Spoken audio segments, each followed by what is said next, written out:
Là aussi, je suis comme mes collègues, je vous remercie beaucoup parce que c'est surtout à cette période de confinement qui dure depuis un an maintenant, nous avons comment dire, la vocation de la part du Saint-Esprit de justement nous réunir pour réfléchir, pour approfondir ensemble.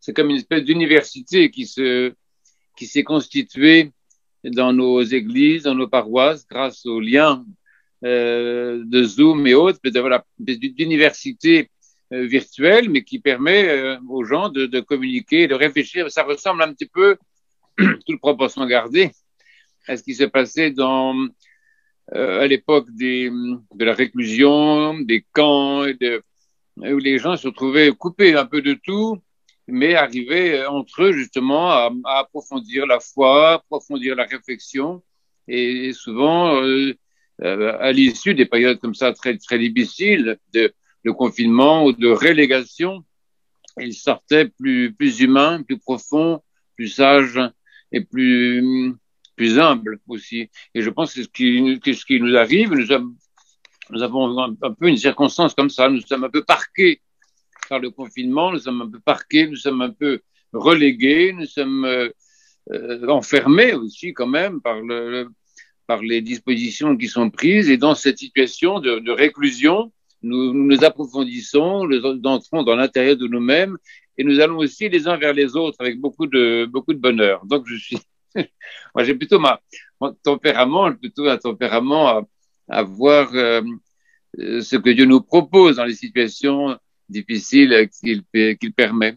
Et donc, c'est bien qu'on puisse, grâce au docteur Harej, grâce à Anka, qu'on puisse, grâce à cette association de médecins croyants, qu'on puisse réfléchir sur des questions très importantes, très urgentes, en fait. C'est-à-dire, qu'est-ce que c'est pour nous la famille? Quelle place, effectivement, il y a de la famille dans l'Église, de l'Église dans la famille? Enfin, c'est une réflexion continuelle. Vous savez que tout le monde sait ça, que nos pères anciens, comme Saint Jean Chrysostome, ont mis ça en avant. Ils ont dit que la famille est une petite église. Et bon, ça, donc on sait ça, et c'est très important et c'est très vrai. Je vous renvoie d'ailleurs pour ça à un livre que je trouve très utile, qui s'appelle L'Église au foyer, du père Gleb Kaleda. C'est un livre qui est traduit du russe et il y a des chapitres vraiment extrêmement intéressants.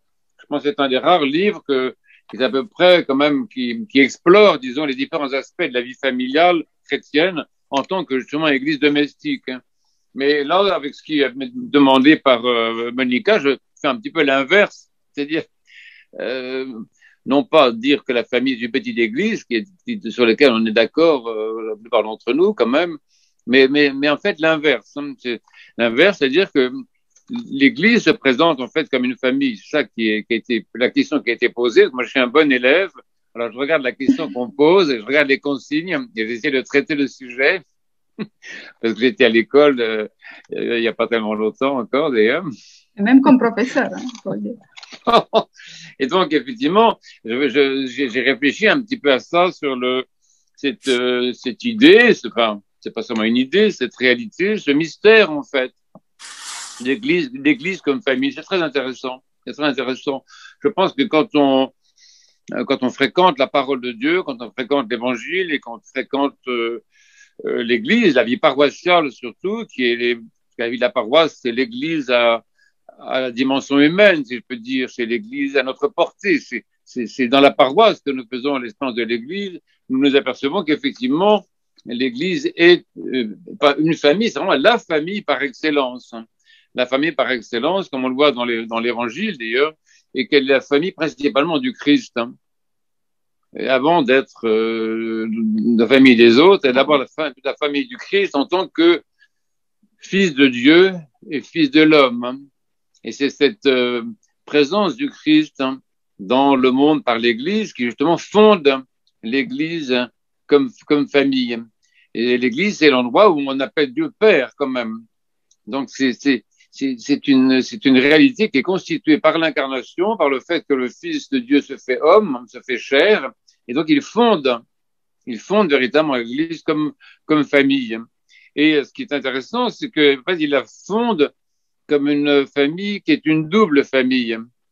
Une double famille, pourquoi double famille? Parce qu'en fait, l'Église en tant que famille du Christ, est une famille qui est une famille double parce qu'elle a les deux natures du Jésus-Christ. Ça, c'est très intéressant. Puisque vous savez très bien que nous confessons, nous glorifions le Christ comme vrai Dieu et vrai homme, comme fils de Dieu et fils de l'homme. Et donc, l'Église, est justement, n'est pas seulement l'expression, mais elle est la réalité de cette incarnation. Et c'est pour ça qu'il y a dans l'Église, en fait, deux formes, deux familles, en quelque sorte, associées, sous la tête du Christ, de la personne divine du Christ, et qui donc préside oui, à la tête de cette famille. Vraiment, c'est intéressant. Il est la tête en tant justement qu'image du Père.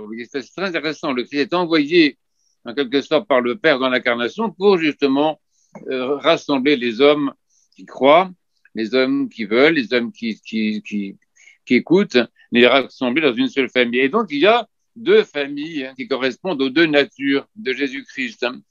Et donc qui correspond à ce que nous savons du Christ, et ce que nous confessons en tant que chrétiens, une famille divine et une famille humaine, parce que le Christ a ces deux comment dire, ces deux natures, ces deux généalogies en quelque sorte, telles que l'Évangile nous donne.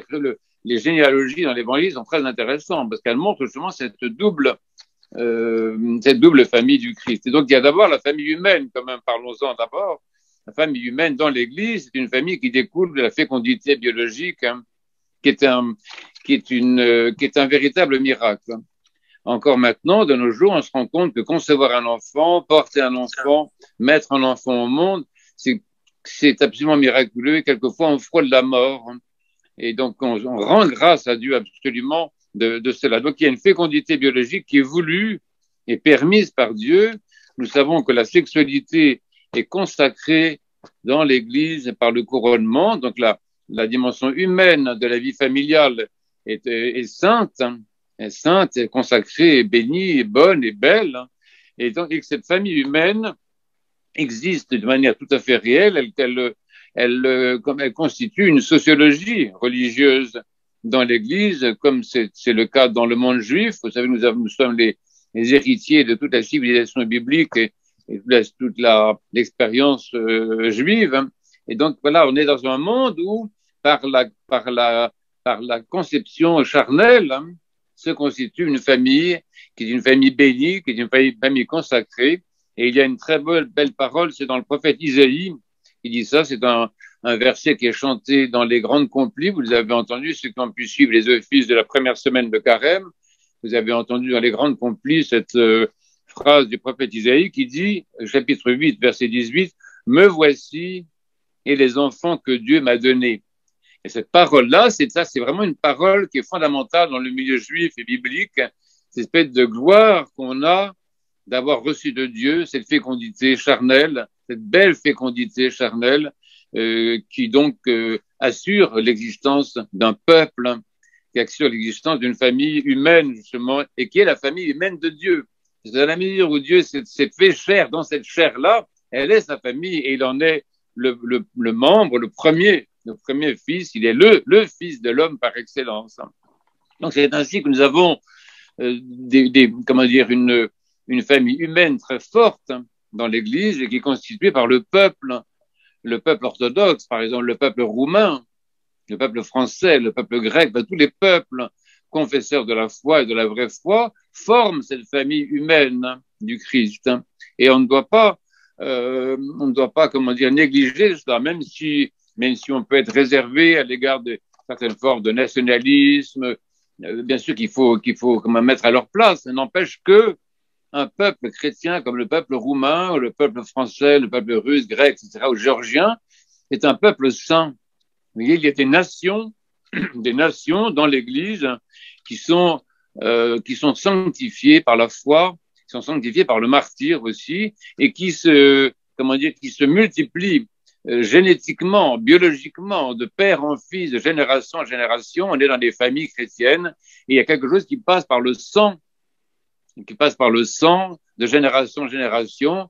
Et il y a une transmission biologique aussi de cette hérédité du Christ à laquelle on a accès quand on est membre de l'Église. Donc, vous voyez, cette famille humaine de Jésus-Christ, c'est une réalité très forte, hein, et qui est très belle, et très honorable, et qu'il faut peut-être approfondir si on a le temps.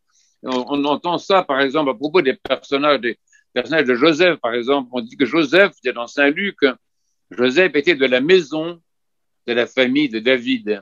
Ah voilà, quand tu as dit ça de quelqu'un, quand on dit au Christ, même le dimanche des Rameaux, on va entendre ça, Hosanna, ô fils de David, on souligne justement cette naissance charnelle et la famille humaine de Jésus-Christ, qui est aussi notre famille humaine en tant que nous sommes chrétiens. Et puis il y a l'autre famille, l'autre famille qui est la famille divine à laquelle nous appartenons également et qui découle, elle, de la naissance d'en haut. Naissance d'en haut. Vous savez que dans son prologue, le saint apôtre et évangéliste Jean, le théologien, parle de ça. Il parle de ceux qui sont nés, non d'un vouloir d'homme, mais du Père, de Dieu. Et donc ici, cette deuxième famille qu'on trouve dans l'Église, la deuxième famille dans la famille, quelle qu'est l'Église, cette deuxième famille, c'est une famille divine. Et chacun d'entre nous, par le baptême, par l'onction chrismale, par la participation à l'Eucharistie, mais principalement par la foi quand même, chacun d'entre nous est affilié à cette famille divine. Et nous devons rappeler ça. Nous devons rappeler ça quand on pense aux familles chrétiennes de nos paroisses. Nous devons avoir la conscience de ça, que ce sont des personnes qui sont nées de Dieu quand même.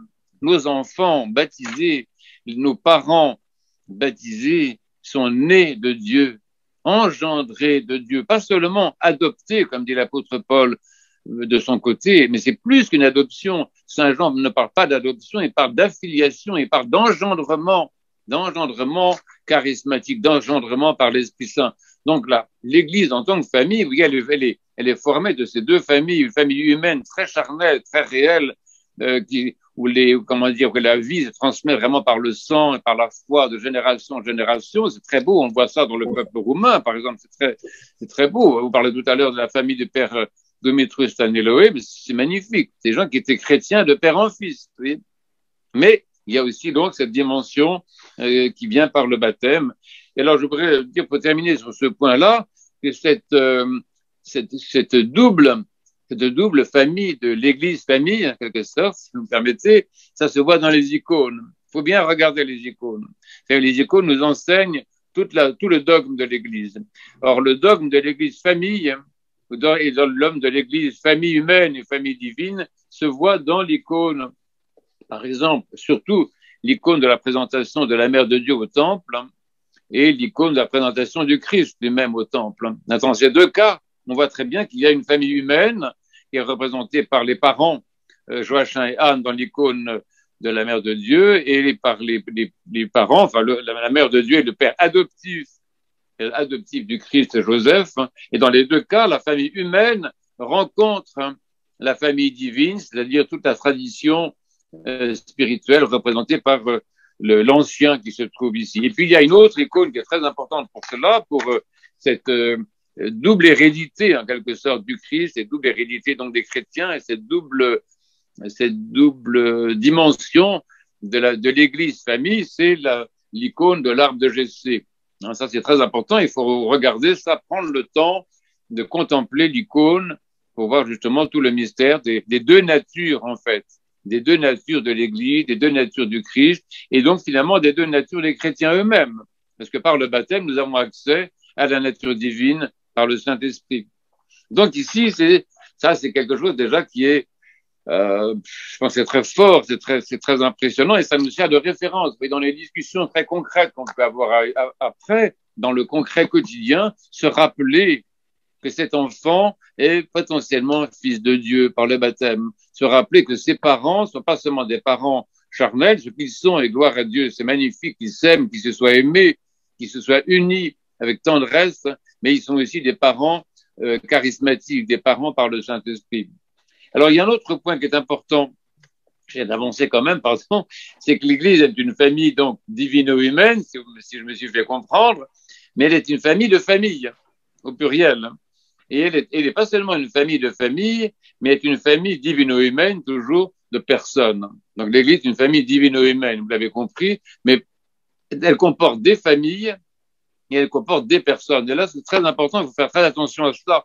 justement faire attention de ne pas réduire, de ne pas tout réduire à la famille ou de ne pas tout réduire à la personne. C'est ce qui ressortait de l'exposé de notre frère Raresh tout à l'heure. Là, dans le milieu familial, il y a une réalité comment dire, qui appartient en fait à la réalité trinitaire. Et dans la réalité trinitaire, comme vous savez très bien, quand nous glorifions le Père, le Fils et le Saint-Esprit, nous glorifions des personnes complètement unies et complètement différentes.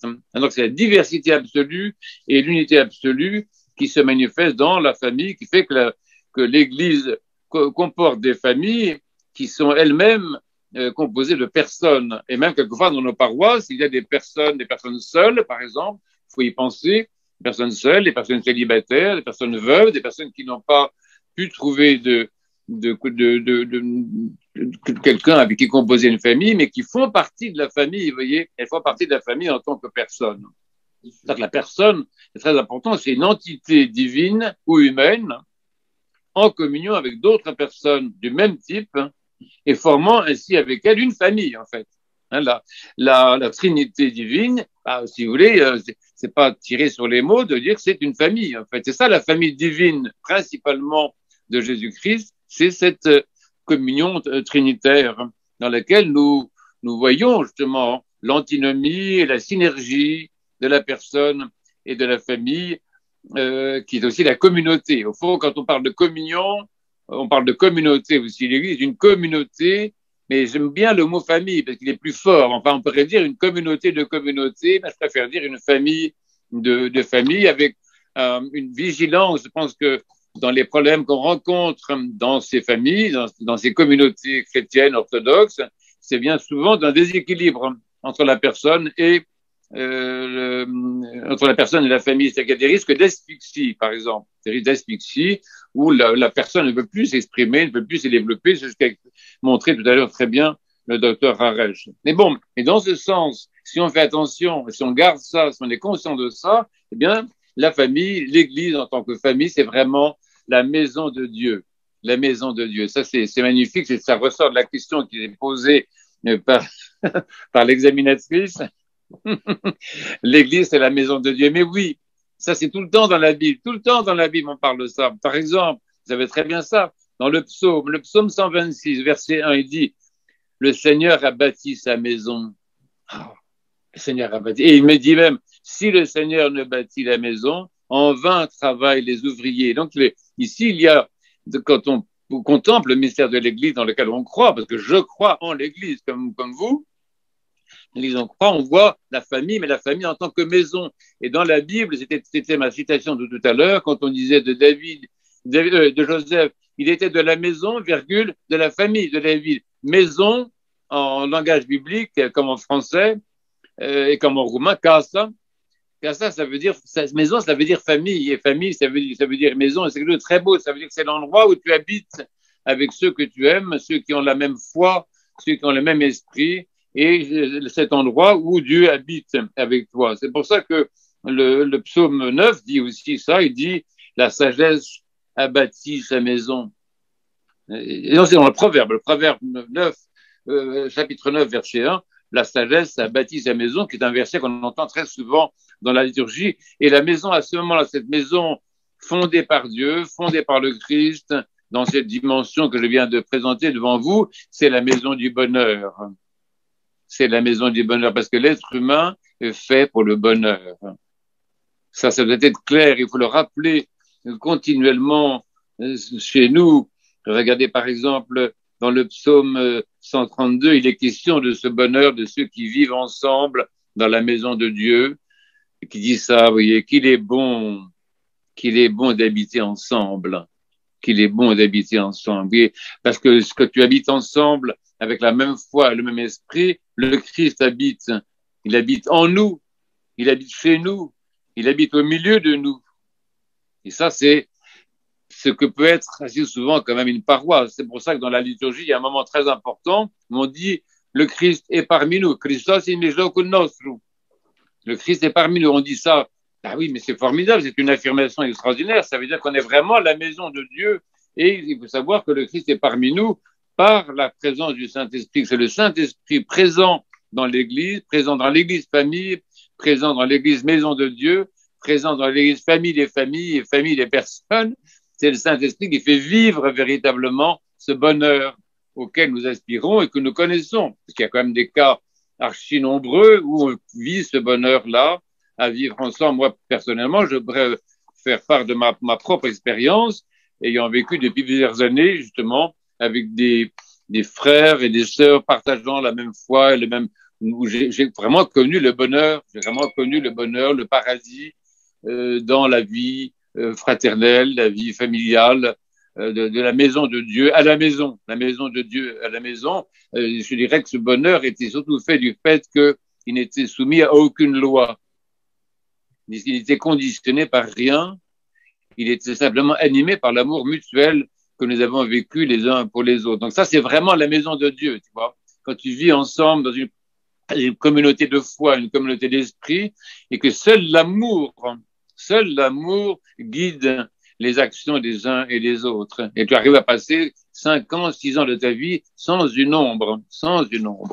Donc ça, c'est quand même, c'est pas seulement un idéal, puisque moi, personnellement, c'est mon expérience, je peux en parler, je peux quand même parler du bonheur de vivre ensemble dans la même maison. Ça, vraiment, in tout cas, ça c'est vraiment quelque chose qui existe, dont je peux témoigner. Mais cela dit, c'est le deuxième point de mon exposé, conformément à la question qui m'a été posée, c'est que finalement, il y a quand même la question du péché. Et que le bonheur, tout le monde sait que le bonheur, le paradis, que nous avons tous connu, dont nous avons tous la connaissance nous avons une connaissance génétique, en fait, du paradis. Nous avons une mémoire adamique. Tous. Chaque homme a une mémoire adamique et sait ce que c'est que le bonheur parce qu'il l'a connu au paradis. C'est extraordinaire.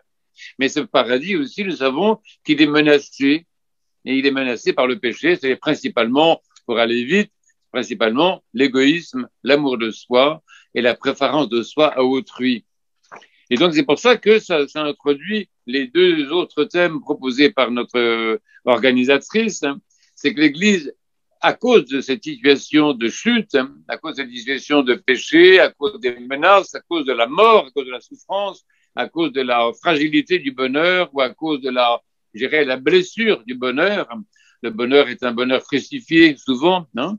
À cause de ça, donc l'Église se manifeste par la grâce du Saint-Esprit comme laboratoire et comme hôpital. C'est très intéressant aussi ça. Pourquoi est-ce que comment est-ce que se manifeste comme laboratoire? Parce que laboratoire, ça veut dire, en termes hospitaliers, on sait très bien que c'est l'endroit où on fait des recherches, on fait des découvertes, on fait des trouvailles, on invente des solutions d'une manière tout à fait intéressante. De ça, un laboratoire. Le laboratoire, c'est là aussi, là où on élabore quelque chose. Et qu'est-ce qu'on élabore en temps de carême, par exemple? On élabore l'homme nouveau. On élabore ce type d'humanité qui nous est donné par le Christ. Et c'est cette élaboration-là qui fait de l'Église sous forme familiale, sous forme monastique aussi, qui en fait vraiment un laboratoire. C'est là qu'on apprend par l'ascèse, par l'application des commandements, en façon on peut y revenir, on apprend à faire la volonté de Dieu, on apprend à le comportement divino-humain du Christ, et on apprend aussi la sagesse, parce qu'être disciple, vous savez que disciple, ça vient du latin discipulus, et disciple, ça veut dire élève. Donc on est là dans la famille, ce laboratoire, on est là pour apprendre, on apprend des parents, on apprend des anciens, on apprend des grands-parents, dans les familles roumaines en particulier, et le but de ceci est le salut du monde. Il ne faut jamais oublier ça, que le but de la famille, c'est ça, c'est de contribuer au salut de la création, au salut du monde entier. Autrement, qu'est-ce que nous faisons sur Terre? Pourquoi est-ce que nous engendrons les enfants? Pourquoi est-ce que les baptisons? Vous voyez? Bien, les baptisons parce que nous constituons ce peuple, cette famille du Christ, qui intercède pour le monde, ce peuple sacerdotal qui intercède pour le salut du monde. Mais également, comme dit à l'instant, en reprenant les termes de Monica, l'Église est aussi un hôpital. Parce que l'homme déchu, vous savez très bien, on voit ça dans la parabole du bon samaritain, on voit très bien ce que c'est que la condition humaine. C'est un cadavre sur le bord de la route, et voilà, il faut que quelqu'un s'en occupe. Et celui qui s'en occupe, c'est justement le samaritain qui prend cet homme, qui le conduit à l'église hôpital. Donc l'église est un lieu l'Église, mais l'Église en tant que famille, des familles et tout ce que j'ai dit, est un lieu thérapeutique et dans lequel on va guérir, on devrait pouvoir guérir la souffrance et la mort. La famille, pour cela, est un milieu exceptionnel. La famille qui est donc dans la grande famille de l'Église et la famille qui est dans la paroisse, c'est un milieu protégé, c'est un milieu sécurisé, c'est un milieu qui favorise la croissance de l'homme nouveau. Et la famille, c'est également le lieu de transmission de la vie sous toutes ses formes. Et c'est la famille qui est nourrie par la grâce de Dieu, la grâce baptismale, la grâce conjugale et dans le cas des familles de prêtre, la grâce presbytérale ou diaconale. Donc le milieu familial chrétien et orthodoxe a un potentiel extraordinaire dans le domaine de la guérison de l'homme, dans le domaine thérapeutique. La famille est peut-être faite pour ça, en grande partie, pour soigner et guérir l'humanité. Pensez à ça, pensez à l'office. Je me regrette de ne pas avoir plus de temps. Pensez à l'office de bénédiction d'une maison. Il y a deux psaumes très importants, le psaume 90, qui indique la protection de Dieu, et le psaume 100, qui termine l'office de bénédiction, et dans lequel on avertit l'homme de garder la famille de toute intrusion d'éléments négatifs et destructeurs. Mais également, dans la bénédiction de maison, vous savez très bien qu'on lit l'évangile de Zachée, où il est dit ça. Aujourd'hui, le salut est entré dans cette maison. Le Fils de l'homme est venu sauver ce qui était perdu. C'est ça la famille. C'est la famille où on guérit, où le Christ guérit, où l'Esprit Saint guérit. Et la thérapeutique, ici, nous savons très bien ce que c'est. C'est la lutte contre le péché. C'est le soin, la guérison des passions de l'âme. C'est le passage, effectivement, de la guerre à la paix, par la résolution des conflits, par le pardon, par la prière. Le rôle des parents est immense, vous voyez. La pédagogie des parents, vous voyez, qui jeûnent et qui prient pour leurs enfants. Parce que quelquefois en famille, excusez-moi de dire ça, mais ce n'est pas un secret, quelquefois il y a des conflits terribles, les gens deviennent ennemis les uns des autres, le frère se dresse contre le frère, les parents sont dressés, le conjoint devient l'ennemi du conjoint, l'enfant devient l'ennemi de ses parents, le parent devient l'ennemi de son enfant. Il y a des choses terribles dans les familles prétendument chrétiennes. C'était des choses terribles, vous voyez. Donc en fait, il faut bien qu'il se passe quelque chose, il faut bien guérir. Et je pense que l'exemple dans ce domaine-là, c'est l'exemple de l'évangile du fils prodigue. C'est un cas typique, si vous voulez, de personnes qui avaient des conflits, le père, les deux fils, etc. Et encore, on ne parle pas de tout, et dans lesquels les conflits sont résolus par le repentir d'un côté, par l'amour, par la patience, par le non-jugement, Et ça, c'est un modèle vraiment, je pense, pour la vie familiale. Et je voudrais dire que l'importance en famille, par exemple, du point de vue de la guérison, du point de vue thérapeutique, c'est l'amour mutuel des parents, que les parents s'aiment, que les parents soient tendres et qu'ils montrent leur tendresse devant leurs enfants. C'est très extrêmement important que que les enfants voient leurs parents s'aimer, voient leurs parents s'embrasser, voient leurs parents se faire des baisers, tout ce que vous voulez. Ça, c'est extrêmement important. L'enfant guette tous les jours la qualité d'amour de ses parents. L'enfant est porteur d'une espèce de thermomètre. Il porte le thermomètre de l'amour de ses parents. Il guette. À chaque instant, il regarde si ses parents s'aiment. C'est ça le ciment de la vie familiale et surtout l'élément thérapeutique. Et ça, la confession des péchés, que les parents se confessent, que les enfants se confessent très tôt, à 3 ans, 3 ans et demi. Pas attendre 7 ans, c'est beaucoup trop tard, mais le plus tôt possible, aider un enfant à lutter contre le péché. Et c'est là aussi que, bien sûr, joue un rôle important l'évêque et le prêtre dans cette famille laboratoire, cette famille hôpital. Je pense que nos collègues prêtres et évêques sont vraiment attendus dans les familles. Ils ont baptisé les enfants, ils ont couronné les parents. Ils doivent rester dans les familles, venir dans ces familles, venir parler, venir prier, venir manger avec eux, venir partager ça, vous voyez. Et ceci est assez important parce que ça permet une interaction avec la société civile. C'est parce qu'il y a dans chaque famille, si vous voulez, cette force, cette victoire sur le mal, cette victoire sur le péché, cette victoire sur la maladie de l'âme et de la mort, parce que la mort, c'est maladie, vous voyez. La souffrance, c'est une maladie, c'est une chose contre nature. Hein. C'est parce que cette victoire-là que, après ça, l'Église famille et l'Église famille des familles peut vraiment faire du bien au monde. Parce que c'est ça notre rôle, vous voyez. Notre rôle, c'est pas d'être contre le monde, d'être en conflit avec le monde. Notre rôle, c'est de manifester l'amour du Christ. Manifester l'amour du Christ au monde, de sauver le monde, d'aimer le monde de penser le monde, penser les blessures du monde, c'est-à-dire d'exercer le charisme thérapeutique à l'extérieur même du milieu familial, par la charité, par l'aumône, par l'hospitalité et par l'exemple surtout. Donc ici, je veux conclure là-dessus, ça c'est cette vision-là, si vous voulez, moi personnellement, elle m'encourage beaucoup, elle me soutient beaucoup, surtout quand je pense à certains de mes amis, même dans ma famille, par exemple, des gens qui sont en instance de divorce, des gens qui sont déjà divorcés, des gens qui ont été déjà attirés par quelqu'un d'autre, des gens qui ont abandonné leurs enfants. Il se passe des choses terribles dans nos familles, vous savez. Moi, je n'idéalise pas. Je vous rappelle ce qu'est l'Église selon le Christ dans sa substance, mais je sais très bien qu'est-ce que nos familles chrétiennes et orthodoxes sont quelquefois des lieux terribles. Les gens se déchirent. C'est quelquefois l'enfer. Hein. Vous voyez, la famille qui est faite pour être le paradis, le lieu du bonheur même en Dieu, quelquefois c'est l'enfer. Mais ça, c'est une chose. Et l'autre communauté très importante, c'est le monastère. Je pense qu'il ne faut pas oublier que nos familles sont des familles qui prennent leur force dans la paroisse, en tant que famille, et elles prennent aussi leur force dans le monastère, qui est également une forme de famille. Vous voyez, ces deux voies sont équivalentes. La famille conjugale, la famille monastique, c'est équivalent. Ce sont des voies de salut.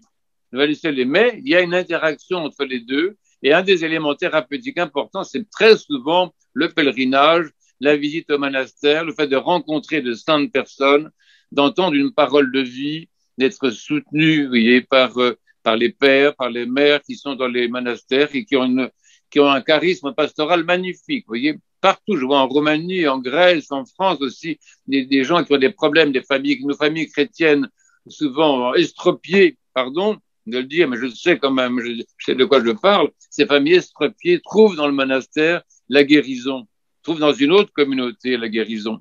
Donc ici, c'est assez important, vous voyez, surtout de voir que c'est l'exemple qui est là, si vous voulez, c'est l'exemple du Christ.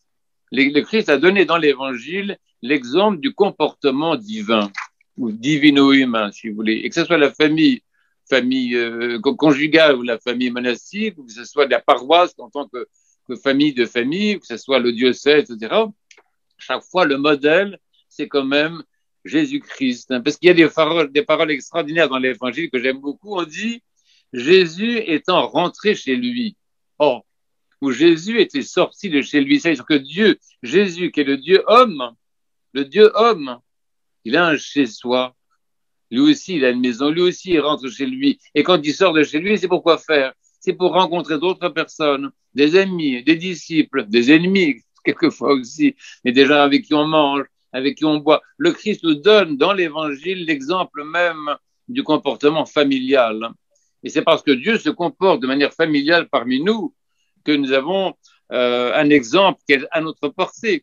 Et que c'est très encourageant que nous aussi, nous pouvons développer dans nos familles, dans nos paroisses, ce qu'on pourrait appeler l'éthos divino-humain, c'est-à-dire le mode de vie. Voilà, le mode de vie divino-humain que le Christ nous a appris et qui fleurit, je pense, principalement dans la paroisse, principalement dans la famille et principalement également dans le monastère. La vie en Christ n'est pas une vie isolés. Même les solitaires chez nous qui sont dans les déserts, ils sont liés à un monastère, ils sont liés à une communauté, ils portent le monde dans leur cœur. Et ceci permet quand même, je redis pour terminer, ça permet d'aider le monde. On ne doit pas abandonner le monde. Vous savez, pensez au Tropère de la Mère de Dieu, dans la fête de la Dormition de la Mère de Dieu, le 15 août, on dit « Tu n'abandonnes pas le monde ». C'est magnifique, ça. Alors, si la Mère de Dieu n'a pas abandonné le monde, elle qui est la mère de la vie et tout ce qu'on dit d'elle, mais nous non plus, nous devons ne pas abandonner le monde. Mais pour ne pas abandonner le monde, il faut avoir une certaine force.